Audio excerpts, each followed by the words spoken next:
Hi, Aaron. Thank you so much for helping my project. Could you say a little bit about yourself?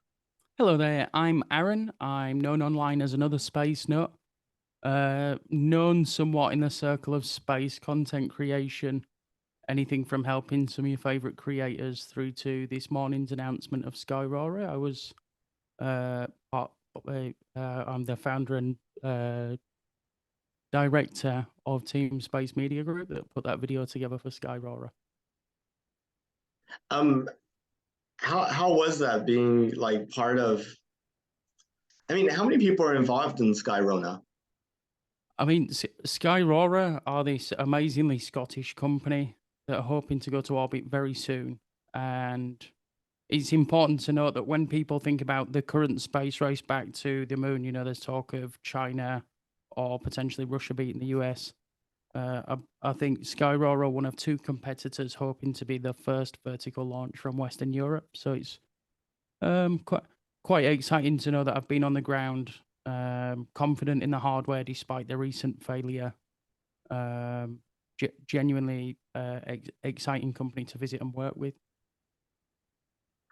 Do you see them as being like the Rocket Labs of Europe? Um, I think Rocket Lab have more ambitious plans for a bigger launcher and potentially crewed flights in the future.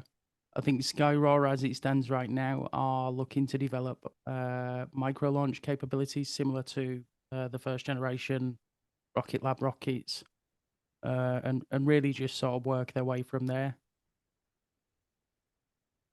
What got you into space?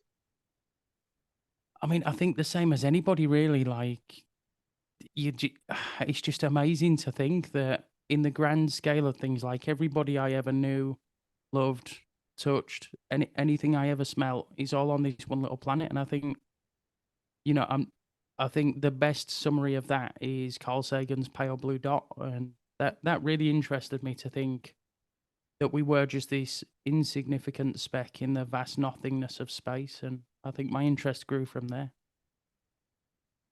And I guess, I mean, in pre-electric days, people used to be able to look up at the night sky.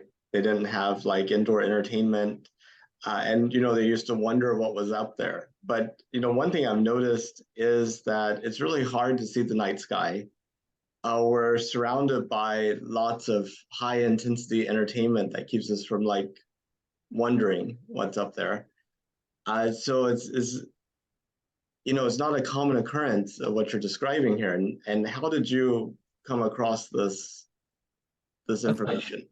I think I've been lucky to forge a path where I've spent a lot of time traveling around the country in my younger years, most of which was rural living.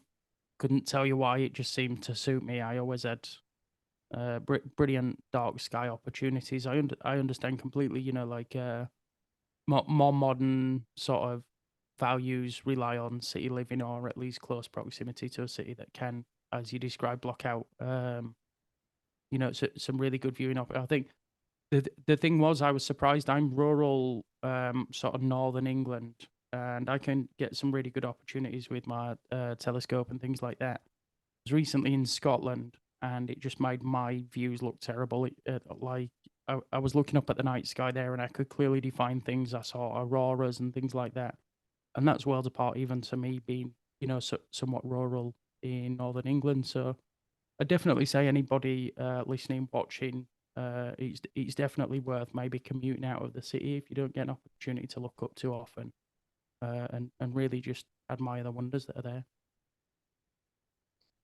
Now, since you cover space, I imagine you must already know that NASA's planning to send astronauts back to the moon. But do you remember whenever you found out about this? Uh, Good question. I mean, the ne- the Artemis program's been planned for so long. I think it's almost uh, ears on a lot of the constellation program and things like that as well. Like, there's this great heritage. I think there was probably plans of what's now known as Apollo, probably even predating my existence on this planet. Um, I mean, I understand. It's a hard question. I apologize. I understand why the average person isn't necessarily aware of the impending moon missions and everything that follows with that, the amazing science, the amazing opportunities, sustained human presence on the moon. Um, and then you'll tell, you know, maybe 7 out of every 10 people, I'll say, oh, NASA's going back to the moon. Are they? You know, like, unless you're in the space scene, I guess Artemis isn't. Well, until recently with the launch of SLS, I think that got some hype. Um, yeah. I mean, I think generally there is this lack of understanding uh, for the fact that we are aggressively going back to the moon and not just to collect a few samples and lose interest this time, but hopefully, if the plans follow through, that sustained human presence and that leads on to things like moon to Mars and things like that. The moon's really critical, and I'm quite excited to see NASA shooting for the moon with the Artemis program. Yeah, I mean, it feels so much more real now that we have Orion made his trip around the moon on its way back. Looking forward to hopefully an event-free splashdown. I mean, so some of the imagery that we've captured on board the Orion capsule is, I mean, it's enough to make you change your perspective. I'm really excited. I watch splashdown videos as often as I can, but I'm really quite excited to see the return of the Orion capsule and some of the images that that's going to capture on its way into the Earth's atmosphere. It is kind of interesting. I mean, a lot of these images could have been. I mean, first of all, I guess Orion is a robotic probe. It doesn't have any humans in it, so there's that. But um, there's a bigger impact, it seems, on the person actually seeing it with their own eyes and being in that experience than looking at it through pictures. Yeah. Whenever Artemis 2 happens, um, I mean, what do you think it would be like to be one of those 4 astronauts? I think most astronauts generally have the consensus that viewing Earth from space led them to rethink everything. I mean, I haven't been privileged just like many just yet, I might add, because that's on the horizon also.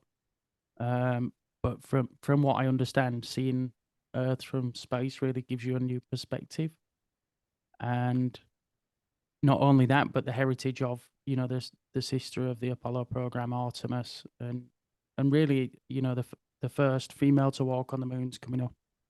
That in itself has got to be an amazing feeling, not necessarily just riding the Orion capsule, and to really know that you're building on that heritage of human travel to our nearest celestial body is. I'd imagine it's an overwhelming feeling for the astronauts. And what do you think about us going to the moon? I mean, obviously space excites you, um, but I guess whenever you go and talk to people and try to share that excitement with others, how do you go about it? I think, like most space nerds, I'm just aggressively pushing it on people. I'm that one guy at a party, instead of talking about football or the weather, I'm generally saying, "Hey, look at these cool rocketry stuff." I mean, a lot of it's important, really, in educating the younger people. Like, at Team Space Media Group, with the brands that we run, we're definitely advocates of children in STEM and pushing this human spaceflight boundary forward. The moon, while important for you and I, is more important for our children and our children's children. As we think about, as I mentioned earlier, Moon to Mars as it stands right now, which I'm sure you're aware of, but some of your viewers may not be.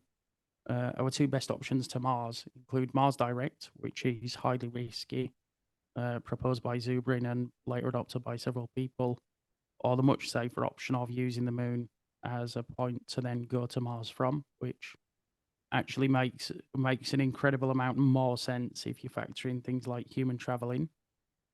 So it's definitely really, really important that we should have been doing this 60 years ago. Like the Apollo program happened,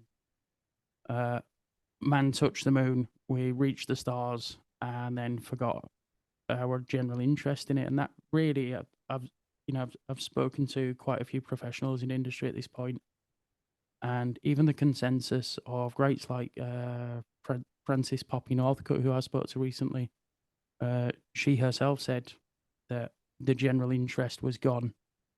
The objective was met. It was about going to the moon. There were it's almost like those races when you're a child where you just race to the end and then it's like everybody won.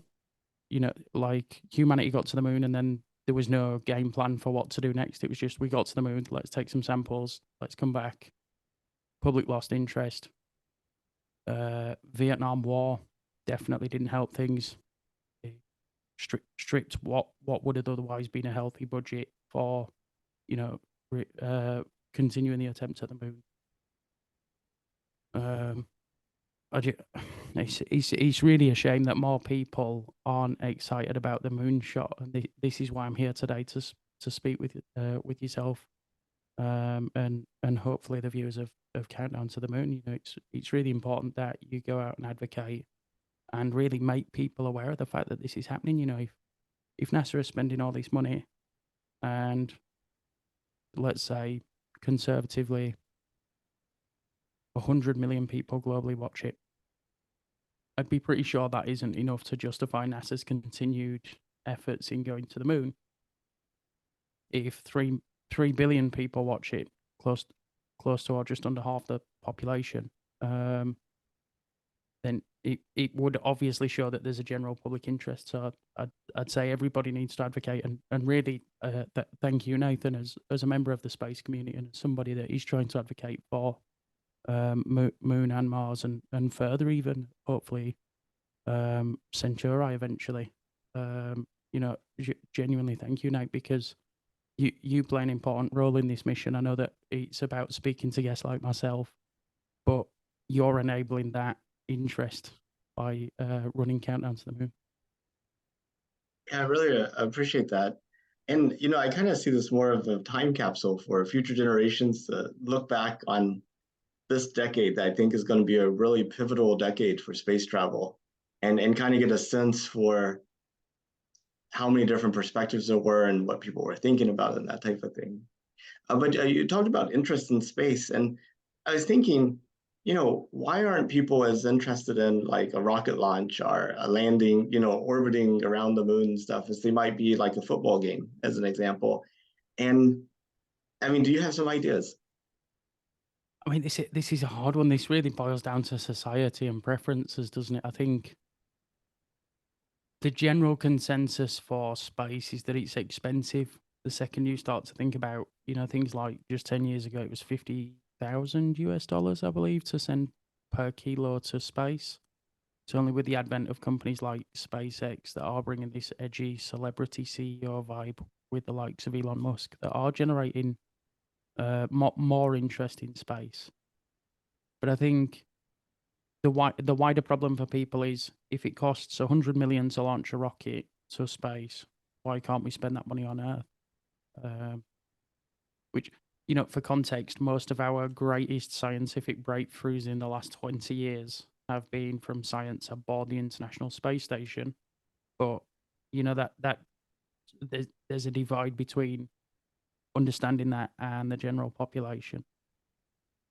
So when you factor things like that in, it's easier to just pick up a remote controller, flick the television on, watch the football than it is go search and try and understand things like orbital mechanics. I'm sure yourself, Nate, have sat down and done a lot of research on the subject of space. And I think it takes a certain level of dedication that some people would rather just spend their time picking up that controller, flicking on the television and watching a football match. Though, you talk to some of these people that watch football matches, and they've done quite a bit of research and following, they know the stats of people and stuff. So I think this is true. I think, would it be mean to use the term layman? I think that the layman enjoys football more than orbital mechanics. Like the everyman, I think, is a better choice of word rather than layman. I think layman's quite outdated. The everyman would prefer to read which football transfers are going on rather than which which orbital transfers are going on. I have a slightly different take, and I want to run it past you. I think some people are interested in sports because the outcome is uncertain, and that idea of how is it going to play itself out is exciting. Is this team going to do better than that team, and how are they going to do better and stuff like this? Whereas, space, you've gotten so reliable. It's only whenever there's failures that there's really any excitement. And back during the Apollo program, we're trying to do something new, and we had like these failures. It's incremental, and Russia was trying to do something similar, and it's just like uh, there was it wasn't like it's like space is as scripted as like a play, but without the drama. It's like I mean, I think the general consensus in the launch industry is if everything went nominal, it would be boring but great at the same time. Like, as a space flight fan, like I'm really looking forward to the SpaceX orbital flight test that's due for 3 years at this point. Because of, as you say, I guess that split hair excitement. Like, I think if you're watching SLS launch, I'm sure yourself you caught the controversy of NASA not launching several attempts before finally making it to orbit.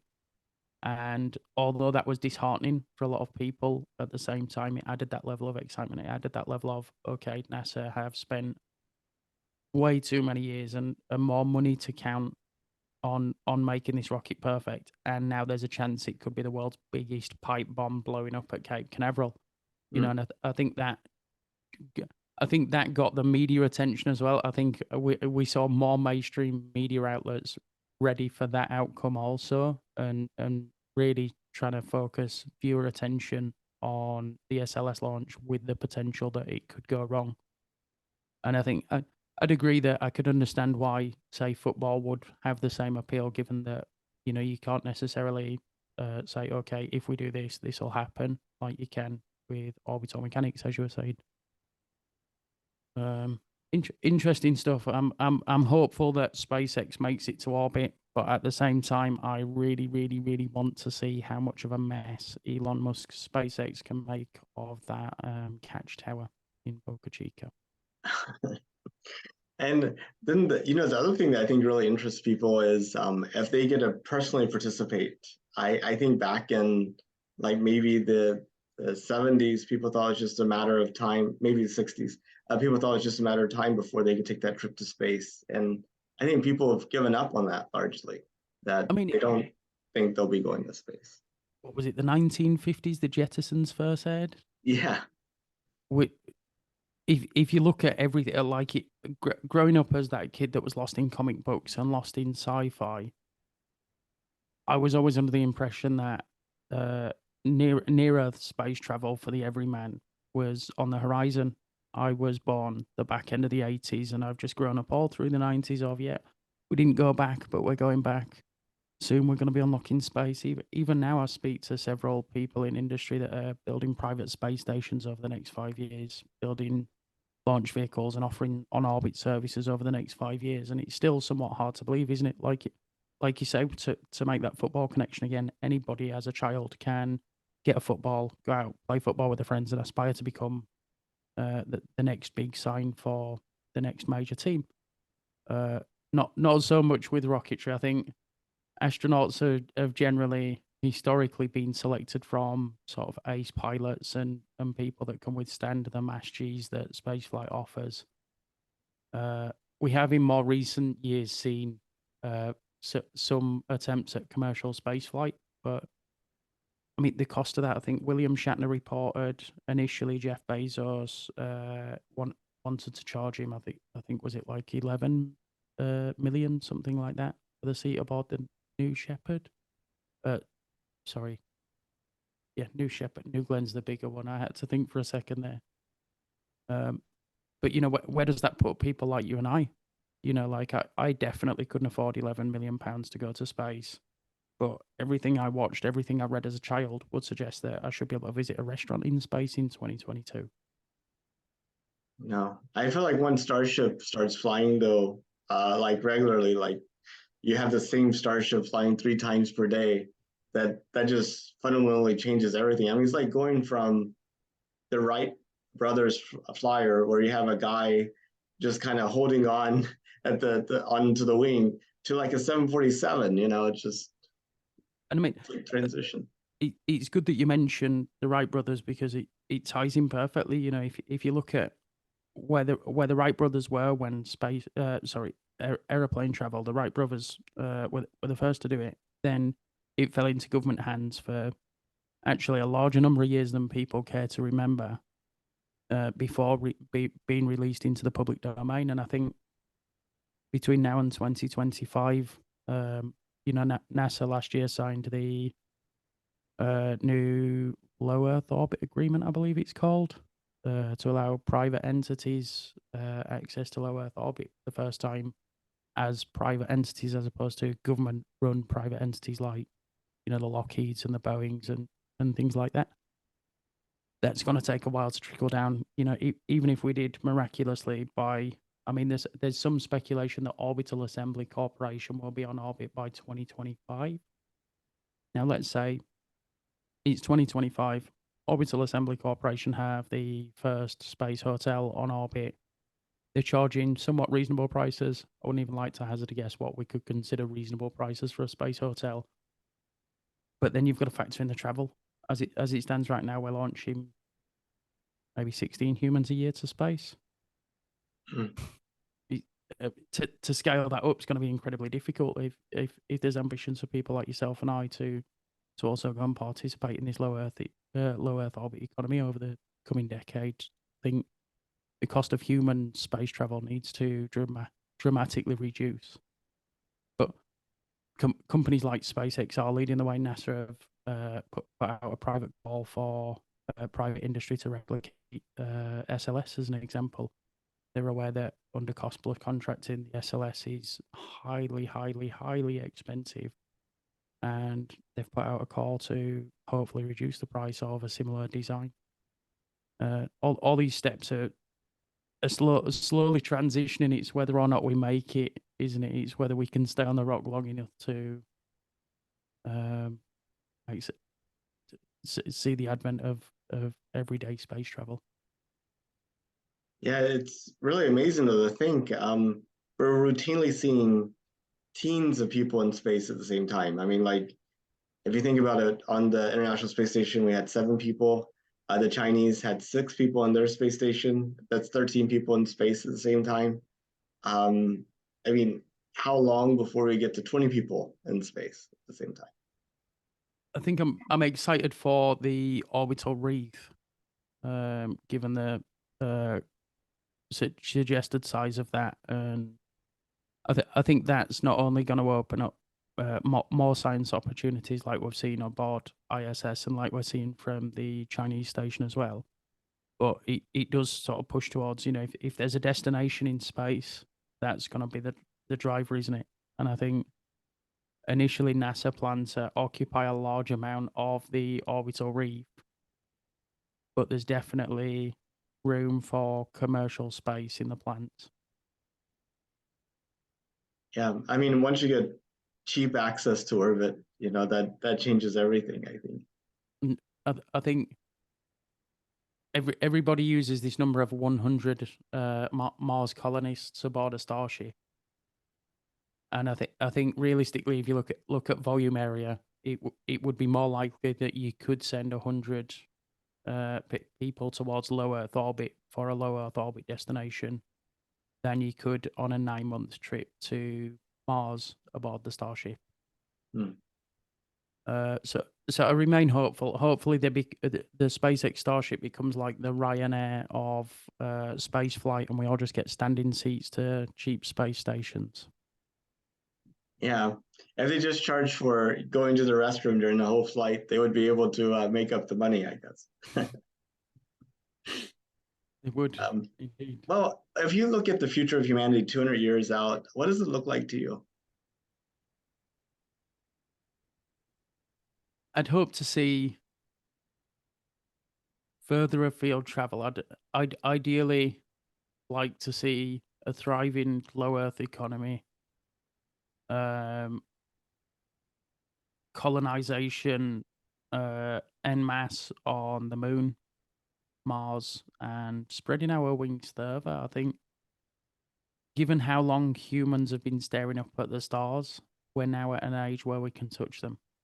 Like that's really important. It should definitely be a case of spreading our wings and exploring. Are we the only ancient? Are we the ancient aliens in the universe, or is there life somewhere that we haven't yet discovered?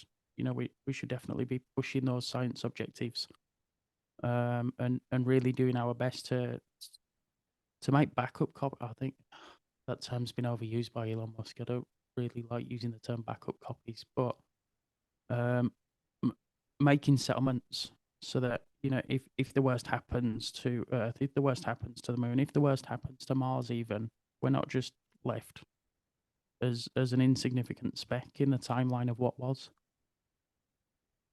I know. I hope that's true too. That we actually make it beyond uh, the Earth. Fingers crossed. Yes. Now imagine you're living 200 years in the future instead of today, and for whatever reason you're thinking back to the 2020s. What do you think somebody in 200 years from now would remember about this decade? In terms of space flight milestones or in general, In general, I think this decade is definitely one for humanity to learn from our previous mistakes. I think people talk a lot about a climate emergency.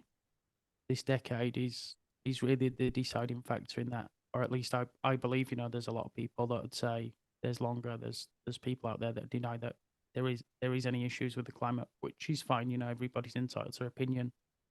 But I feel this decade is the decade that humanity will write the story of the fight against uh, our potential self-made extinction, hmm. which is pretty grim. To we need to leave on a happier note than that, don't we? I think the decade 2020 to 2030 will also be the decade that we unlock said space travel for the everyman. Yeah, I hope so. I guess we saw the beginning of that, like Inspiration 4 and talks of Dara Moon, and you know, I think Inspiration 4 really gave us all something to look forward to. I know, like it was flagged as the world's first all civilian space flight. Now, you know, like when you think about Jared Isaacman, who's a banking oligarch of sorts, super rich. I wouldn't necessarily call him the everyman. Um, Sean Proctor, genuinely amazing woman, um, but also heavily engrossed in the NASA infrastructure. She's applied previously for astronaut programs and things like that. So I wouldn't have necessarily labeled Sean Proctor the every person either. But to see Haley Acrono and Chris Sembroski, especially, I think the thing that I admired most about Chris Sembroski taking that flight is he was the everyman. He was some dude sat watching the commercial at the Super Bowl, decided, yep, I'm going to donate to St. Jude's for a good cause and hopefully win a space flight, dismissed it and looked out. You know, he really is the epiphany of, as we were discussing earlier, the guy watching football. You know, like he's the everyman. And Haley too, as well. I think Haley, at least from the little that's publicly known about her, didn't necessarily, you know, she wasn't raised in wealth and getting everything easy in life, and so to see two normals go to space really has set the precedent of this century, I feel. I know I really felt like that could have been me, you know. And and hopefully it will, Nate. Hopefully you and I can share a nice homebrewed Luna beer within the next 10 to 15 years. Absolutely. Well, I guess this next question may be a waste, but would you take a trip to space if you could? Yes. I, like many, I'm hoping to be part of the Mars Zerg.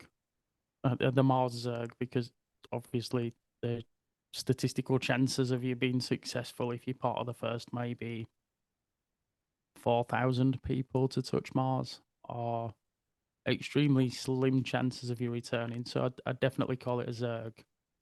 I'd hope that I can at least progress humanity forward in space flight. So I'm definitely hoping at least to get to space. Whether I will or not is a different story. But hell, if Jeff Bezos is watching or Richard Branson and you feel like sending me to space, feel free. I'm easy to find on the internet. But you said you would be willing to be a Mars colonist? I've really it was quite an interesting one to me. I was watching rocketry and space flight videos, and YouTube recommended a Mars mission update. Now, I'm not too sure if you are familiar with the story of Dr. Ryan McDonald. He No. was selected as one of 100 colonists as part of the Mars One project. At the time I discovered him, I couldn't get it out of my head that he was legitimately preparing to go to Mars and make colony efforts. I was just infatuated with the idea. Like many people now, it's ironic because that despite knowing about space flight at the time, I was like, man, people are going to Mars. And it's still now when I say people are going to the moon, it's that same reaction that I gave to that video that people give to me. Like, what? People are going back to the moon? No, people. I say to people, I'm hoping to become a Mars colonist. Yeah, okay. You know, like people can't fathom that within the next 10 to 15 years, there's a potential for private entities and governments to really start making these attempts. Yeah, it's going to be funny. I mean, as I've talked to some people about going to space and going to Mars, and some people are like, I would go, but I don't want to leave my family. And I was like, there should be like a Mars colonist themed dating site just to kind of get that problem sort of out of the way at the beginning. I mean, I think as somebody who's genuinely hopeful, and I have tried to structure my life towards becoming an early settler of Mars. I wouldn't necessarily say colonist, I'll say settler, because I'll likely be at some rudimentary settlement and die long before I can become a colonist per se. But I think emotionally that took a lot of time to understand that, and sorry to use that Sagan reference again. If you think about the pale blue dot on every experience you've had since birth, being here and then saying, okay, everything I've known, absolutely everything, all the air I've breathed, water I've drunk, people I've touched, kissed, sights I've seen, tastes, smells, everything I'm gonna leave on Earth to go and die trying to establish life on another planet. That's not for many people. Like I think out of maybe I know when I was speaking to my business partner, I said I'd be confident in my chances because for every 100,000 people saying online that they'd go to Mars, you'd probably, if there was a loaded starship there tomorrow, you'd get 1 to 10 in 100,000 people that'd step aboard knowing they were not coming back. Yeah. I think a lot of people would have liked to have gone to Mars, but I just wonder how many are really prepared for the experience. I think it's not for the faint of heart. I think for some comparison, if you want to try and understand survivability on Mars, anybody watching or listening should apply to work on one of the offshore oil rigs for just a few days, and you sort of understand that that's a terrestrial job that's quite intensely protected by things like atmosphere and things like the ability to airlift to a hospital and things like that when you're working on rigs. But it is quite possibly the best sort of extreme comparison that we've got here on Earth for just how difficult it'll be, and not just Mars, lunar surface as well. It's not easy. Most people watch the footage of the Apollo missions on the lunar surface and don't realize that there's just as many hours of footage of astronauts falling over and dropping things and doing other just things that you would assume are just like an everyday minor problem here on Earth. When you take away gravity and you take away atmosphere, go on an excursion on the lunar surface, take your lunar rover out, go 5 miles to collect samples at 4 miles an hour maybe, and then try and use the bathroom. Mhm. One example of just one extreme of space flight. You know, I think we tried Biosphere 2. Are you aware of the Biosphere 2? And just Yes. how miserably that failed. That's the current precedent for our attempts at sustaining life without Earth is Biosphere 2. I think it was like what 3 weeks before they had to conclude the experiment and start shipping goods into the inhabitants so that for their survival. And I think that was on Earth. Mm. Now factor in the commute to places like yeah, I mean the moon is a much safer option. This relays back to what we were saying earlier about the moon being a safer option. You know, if for whatever reason you and I launch to the moon tomorrow and we've forgotten something that may be not necessarily critical, but definitely needed before sooner rather than later. The ability to send something to the moon, although there is this delay between Earth and Moon, isn't as significant as say getting something on Mars. You know, if you've forgotten something on Mars, not only is it 2 years before, 2 years after your launch before there's even another good home and transfer, but then there's also the transit time.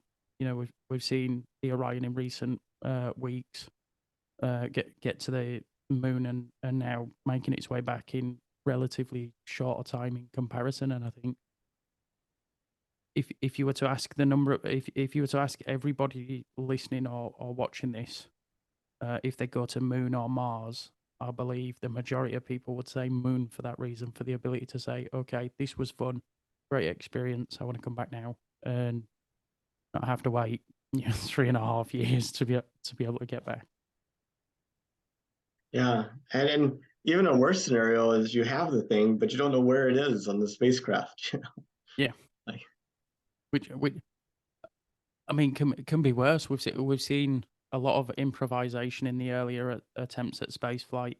You know, we've seen some disasters on orbit, admittedly, um, but the ingenuity and generally the fail-safe procedures, you know, the redundancies and things like that on modern spacecraft are really underappreciated.